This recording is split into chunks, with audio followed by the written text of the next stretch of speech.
We'll write down the first three terms of the sequence, whose nth term is given by 2n minus 5. Okay, so because they want the first three terms, okay, it's related to when n is equal to 1, 2, and 3. Okay, so remember, in these formulas, in this case the formula is 2n minus 5.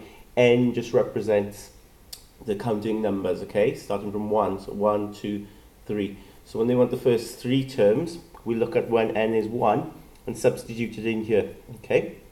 And then when we substitute it in, remember 2n means 2 times n, so it'll be 2 times 1, okay? And then we take away 5. Alright, so 2 times 1 is 2, take away 5 is minus 3.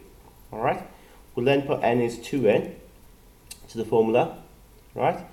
And 2 times 2, okay, take away 5. Well, 2 times 2 is 4. Take away 5 then is minus 1. And then we put n is 3 in, so 2 times 3. Okay, take away 5. 2 times 3 is 6. Take away 5 is 1. So we get minus 3, minus 1, and 1. Part B then, it says write down an expression for the nth term. So what we want when it says nth term, we want a formula just like that there, okay? Now the key to this is look at the difference to start with, okay? What is this increasing by in this case? So you can see it's going up in 4s, yeah? It's going up in 4s. So because it's going up in 4s, 4n is going to be part of this formula, okay? Because the gap is 4. So because the gap is 4, 4n is part of the formula. Now, what we can do is, because 4n simply represents the 4 times table, we could write the 4 times table underneath here. 4, 2 times 4 is 8, 3 times 4 is 12, 4 times 4 is 16.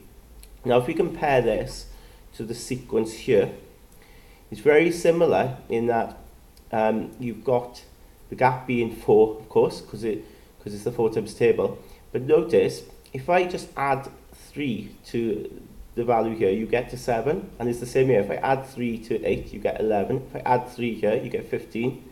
Add 3 here, you get 19. So all I've got to do to 4n, to this 4 times table, is add 3. So the formula will be 4n plus 3, okay?